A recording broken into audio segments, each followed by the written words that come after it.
वचनामृत 11। भक्ति योग का प्रधान अंग प्रपत्ति। प्रपत्ति एटले शरणागति। भक्ति का स्वरूप, अधिकारी, साधन भले संक्षिप्त बताए गए। भक्ति योग का प्रधान अंग प्रपत्ति है, जिसको शरणागति भी कहते हैं, जिसके लिए भगवान श्री कृष्ण ने अर्जुन के प्रति चरम उपदेश अर्थात अंतिम उपदेश किया है। सर्व प्रकार का उपाय शून्यता का नाम प्रपत्ति है। सर्वधर्मान् परित्यज्य मामेकं शरणं व्रज, अहम त्वां सर्व पापेभ्यो मोक्षयिष्यामि मा शुचः। गीताना 18 अध्यायનો 66मो श्लोक। हे अर्जुन, सर्व धर्मों के अभिमान का परित्याग करके केवल मेरी शरणागति कर लेना कर्तव्य है। सर्वधर्म त्यागने से तुमको प्रत्यवाय नहीं होगा। बंधुवध आदि सर्व पापों से मैं तुमको छुड़ा लूँगा। प्रपत्ति के लिए गीता जी में पुनः पुनः उपदेश है। ईश्वरः सर्वभूतानां हृद्देशे अर्जुन तिष्ठति, भ्रामयन् सर्वभूतानि यंत्रारूढ़ानि मायया। 18 अध्यायનો 61मो श्लोक। तमेव शरणं गच्छ सर्वभावेन भारत, तत्प्रसादात् परां शांतिं स्थानं प्राप्स्यसि शाश्वतम। 18 62मो।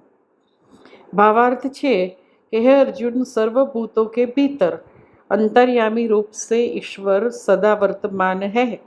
कुम्हार के चाकड़े पर बैठे हुए जंतु की तरह उनकी माया शक्ति द्वारा सर्वभूत भ्रमण करते हैं। उन्हीं परमेश्वर की शरण में सर्व भाव से तुम जाओ। उनके प्रसाद से तुम पराशांति तथा शाश्वत स्थान को एटले नित्य स्वरूप को प्राप्त करोगे। दैवी येषा गुणमयी मम माया दुरत्यया, मामेव ये प्रपद्यन्ते माया मेताम तरंती ते। 7 अध्यायનો 14मो। भावार्थ, 3 गुणों से मोहित यह संसार अविनाशी और तीनों गुणों से पर मुझको नहीं जानता है, क्योंकि यह अलौकिक त्रिगुणमयी मेरी माया बड़ी दुस्तर है। परंतु जो पुरुष केवल मुझको ही निरंतर भजते हैं, वे इस माया को उल्लंघन कर जाते हैं, अर्थात संसार से तर जाते हैं।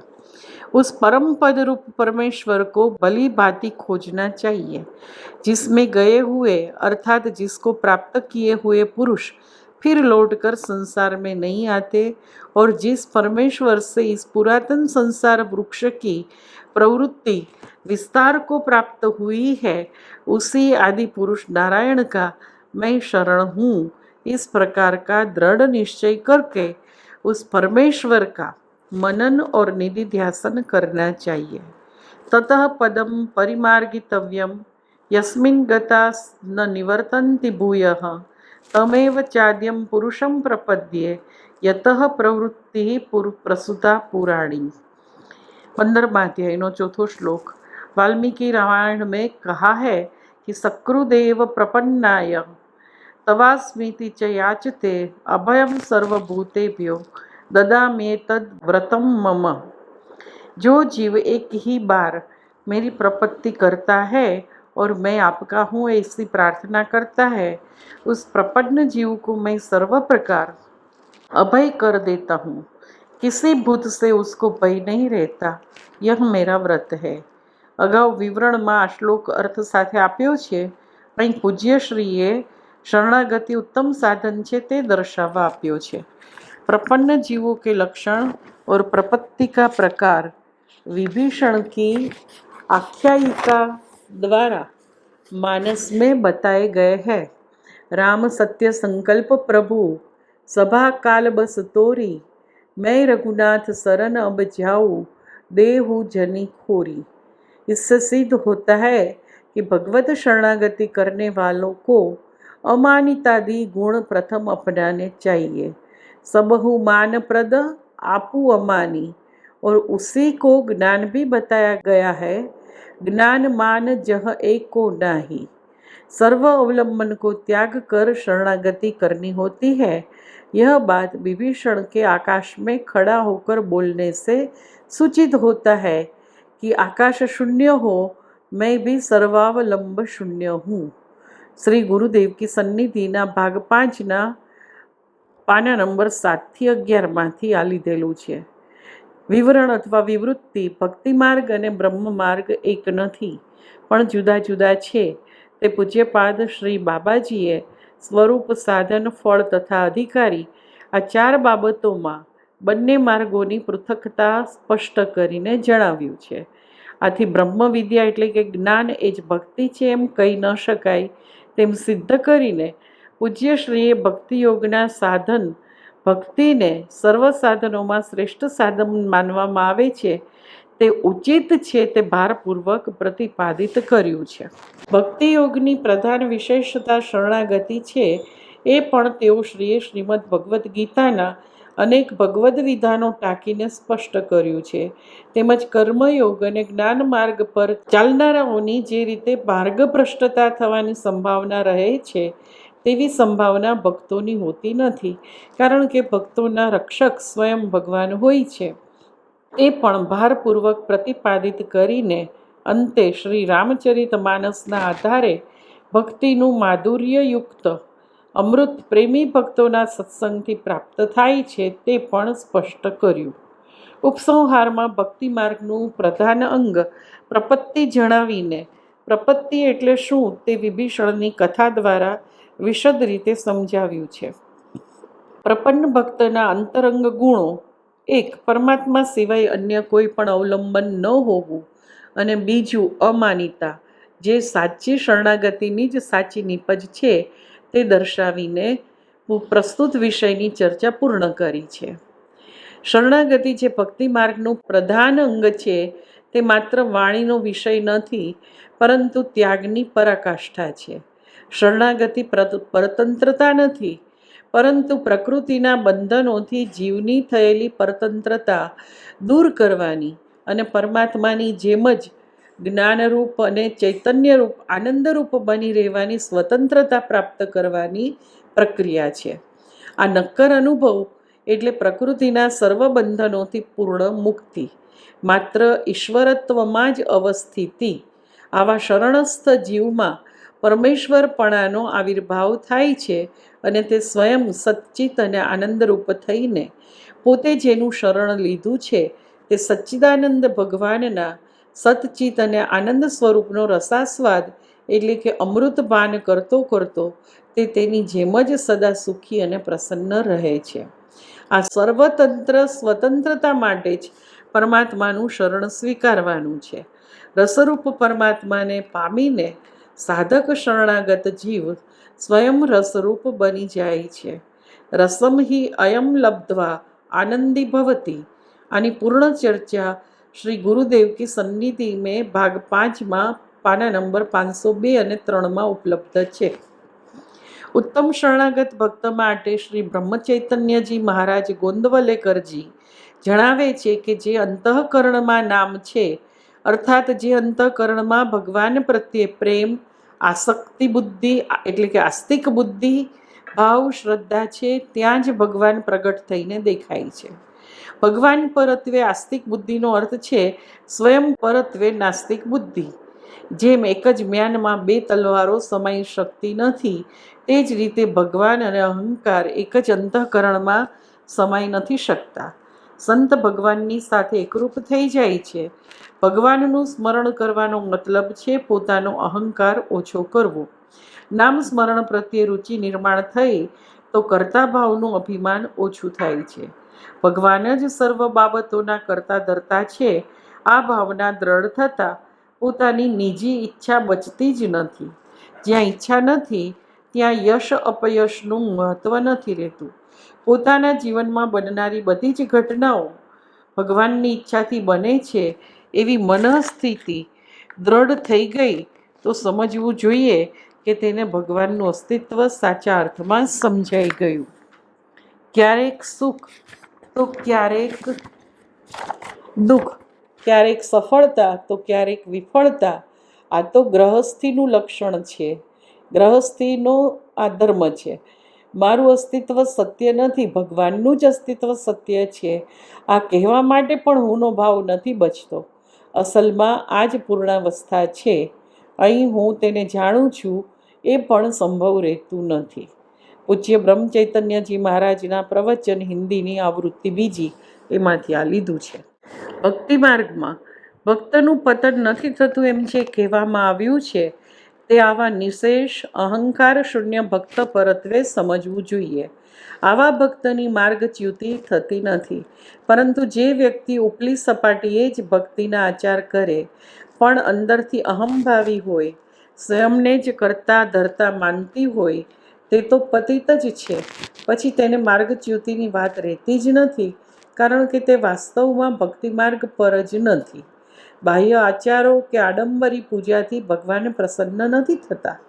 આવા અંતરંગમાં ભગવાનના પ્રેમ વગરના બાહ્યાચારી આડંબરી ભક્તો દંભી જ હોય છે.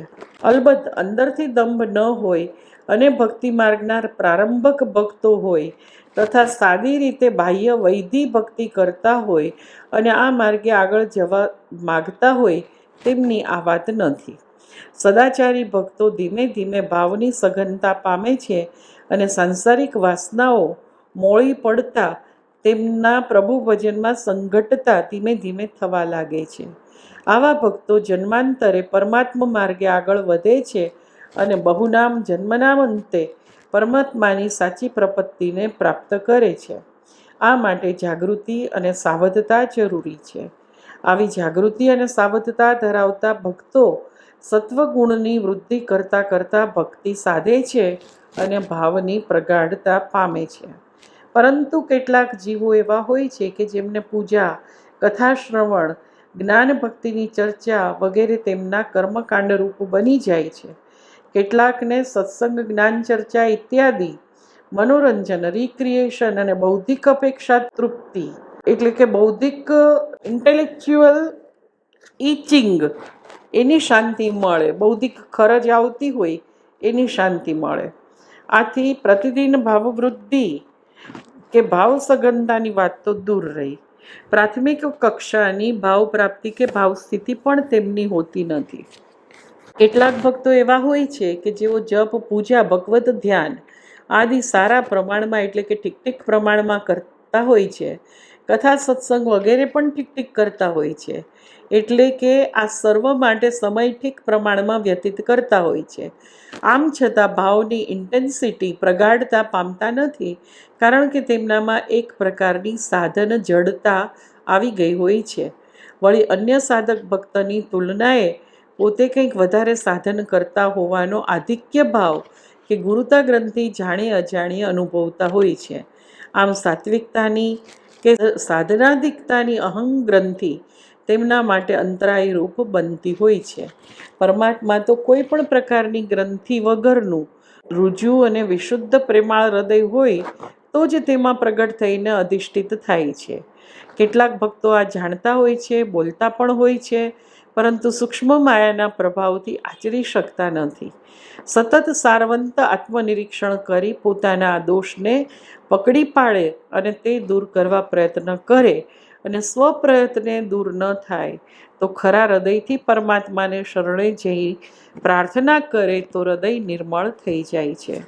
જ્ઞાન, ભક્તિ, કર્મ, યોગ આદિ સર્વ માર્ગોમાંથી કોઈ પણ માર્ગે પ્રસ્થાન કરતા સાધકોમાં મોટા ભાગે એક મહત્વની મર્યાદા એ જણાય છે કે તેમને જે તે માર્ગનું મર્યાદિત જ્ઞાન હોય અને કેટલાકને મર્યાદિત અનુભૂતિ પણ હોય તો તેઓ પોતાના જ્ઞાન કે અનુભૂતિને સંયમમાં રાખી શકતા નથી અને અન્યજનોને તેનો પરોક્ષ કે અપરોક્ષ રીતે ઉપદેશ આપવા માંડે છે.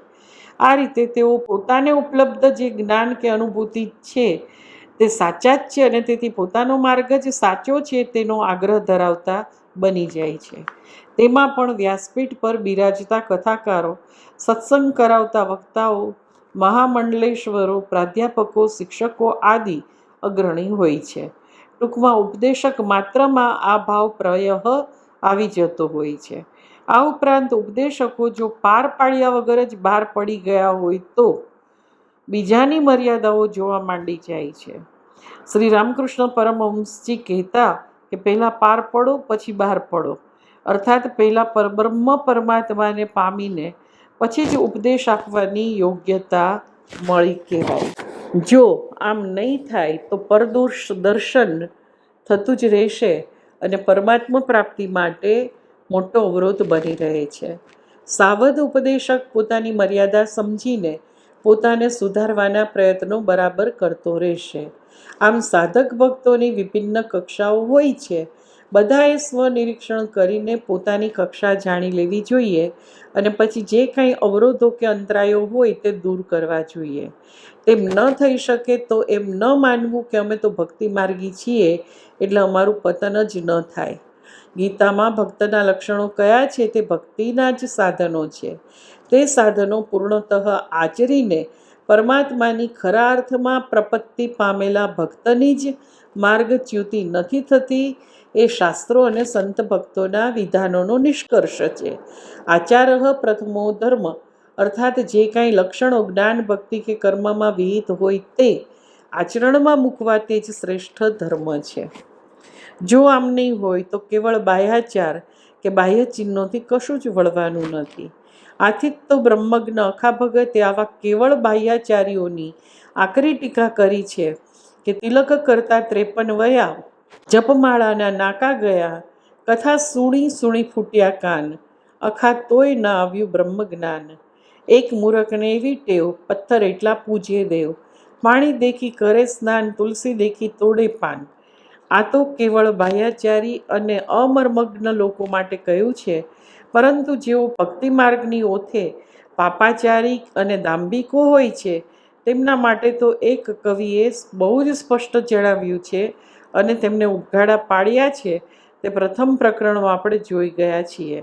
કંઠી બાંધનાર અને બંધાવનાર, કપટ, જૂઠ, તીક્ષ્ણ વ્યવહાર, વ્યભિચાર, કુદ્રષ્ટિ, પ્રભુના ડરનો અભાવ, બુદ્ધિનો દુરુપયોગ વગેરે કરે તો કંઠીનો શો અર્થ?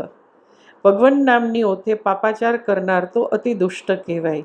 પરમ ભાગવત શ્રી નરસિંહ મહેતાજીનો પ્રેમયોગ પામેલા પરમ સંત ભક્ત શ્રી રાધેશ્યામજી મહારાજે સ્પષ્ટ જ જણાવ્યું છે કે પરમાત્મા જીવનો વાણી વિલાસ નથી જોતો, જીવની કરણી જોવે છે. ભગવાન પાસે વાણીની કિંમત નથી, કરણીની કિંમત છે. વાણી તો નાટકનો નટ અને વકીલ પણ બોલી શકે છે. ગાન અને વાણીની ચપળતા તો વેશ્યા પણ કરી શકે છે. માટે ખોટા મોહથી બચવું હોય તો અંતરમાં રહેલા પરમાત્માના મનોમન રીતે શરણે જવું અને પોતાના સત્ધર્મનું સેવન કરવું. મહાત્માની આ વાણી યથાર્થ જ છે. જે સમયની ફરજોરૂપી ધર્મ ન પાળે તે વૈષ્ણવ કે ભક્ત શાનો? કરણી રાક્ષસની કરે એને ભક્ત કેમ કહેવાય? આવા બ્રહ્મ રાક્ષસો તો ભક્તિ માર્ગના મૂર્ત કલંક કહેવાય. સર્વ આચાર્યો, સંતો અને શાસ્ત્રોએ પ્રશસ્ત ગણેલા ભક્તિ માર્ગને આવા દંબાચાર્યો જ લજવે છે. હવે છોડીએ એ વાત અને ભક્તિ માર્ગના પ્રમાણિક અને ઉચિત ધ્યેયને ન પામી શકતા સાધકોની વાત કરીએ. સિદ્ધ સદ્ગુરુ પાસે ગુરુ પરંપરાએ સિદ્ધ અને ચેતન મંત્ર પામ્યા હોય, તે મંત્રનો કલાકો સુધી જપ કરતા હોય, ભક્તિ માર્ગના નિષિદ્ધ આચારો બિલકુલ ન કરતા હોય, બીજાને ઉપયોગી થતા હોય એવા ભક્તો પણ વર્ષો સુધી પ્રબળ પુરુષાર્થ કરવા છતાં કંઈ પણ પ્રકાશ ન પામે, એટલે કે ભગવદ દર્શનની ઝાંખી ન પામે, તો આવા ભક્તોએ પોતાનું નિરીક્ષણ કરવાની જરૂર હોય છે. ઓમ શ્રી સદ્ગુરુદેવાય નમઃ.